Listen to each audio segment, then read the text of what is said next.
Sanibonani babukeli nabathandi bayo WTV. Professor CM likhuleni inyanga muni inyanga ukuthi kodwa inyanga ukuthi tusisa inyanga yakubhashisa inqondo thambile nyoka hlabo mzondayo. Inkulumo zabantu ziyakhulumisa ngasikhulumi kanje. Bafowethu ngifuna ukukusho ukuthi uprof ubuyile uthi kini sengikhathela abantu bathi professor isithwalo angiyakhohlwa namhlanje ngifuna kwakhe isithwalo sohlala esandleni sakho nasi isithwalo sewashi engikhuluma ngaso ngisifakile nje esiyosibeka sithi manje 10 o'clock umuntu nomuntu makabe sekhaya asidurile futhi silula futhi nemthetho khona ilula ngeke ngichaze yonke imithetho mara into lebalekile naye mayithi 10 o'clock kumele besekhaya 10 o'clock nomele bese hotela okuyo ngoba akufuni ukuthi uma unemali bese uyidle kuze kuyosa la uphuqa ngesikhathi sa 10 somoshile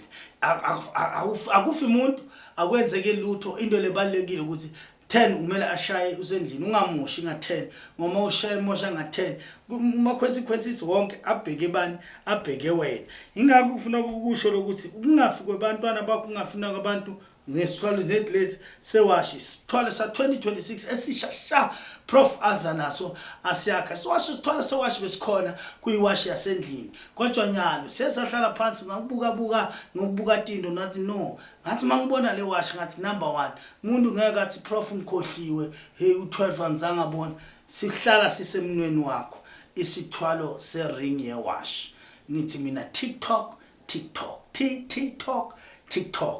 diza nje ne deposit kuphela 10k sona su50 mara ngifuna 10 ngoba la ngiyazi la usheshe uqebe uphinde futhi usheshe nokuhamba uma ungalandzeli imithetho wakhona but asibulali umuntu wasekhaya kini bantwana bakho bosala badle lo mnotho esesizoba siyenzeni siwakhile wena okhala ngendlala henda